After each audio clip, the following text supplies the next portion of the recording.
уважаемые зрители, разрешите сказать несколько слов, представить наш коллектив.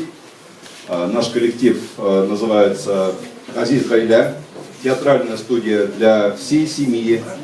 И занятия мы проводим в таком уникальном формате. Мы изучаем татарскую культуру, изучаем язык, но поскольку мы на всех занятиях присутствуем всей семьей, то, соответственно, изучение культуры у нас не заканчивается на занятиях в классе или на сцене, когда мы выступаем. Мы также в своей семье, со своими детьми продолжаем изучать татарскую культуру, изучаем роли, которые нам дает Танзиля Хуснутдинова, под руководством которой работает коллектив «Азиз Гайля». Вот.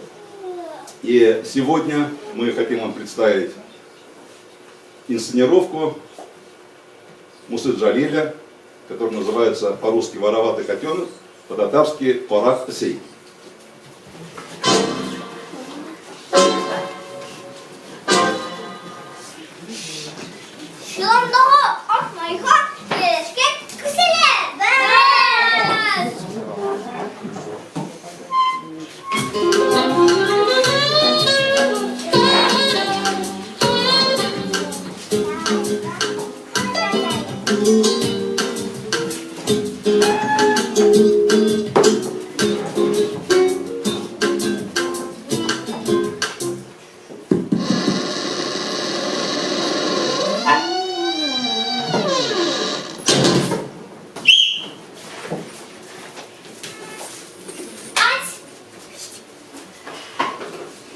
Yılanlı saklarda kuştum Allah besige. Mina. Miyav miyav beskeyim. Miyav miyav beskeyim. Birisi. İçine sürelim. Şimdi düşelim. Miyav miyav beskeyim. Var şehir karşılanda. Maylı saplar bizidir. Ögesinden çıkarma. Bizi gel.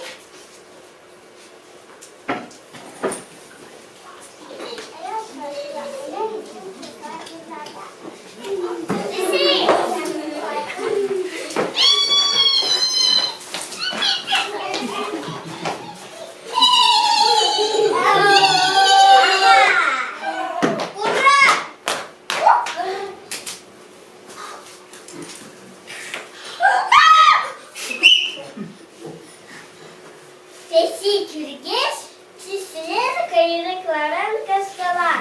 20 yaşamışım. Ilgınla pıstığım. Miyav miyav beskeydim. Kulak saldım sizine. Karavuldan kuşanış, sığıt bir elimizine.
Biz Hadi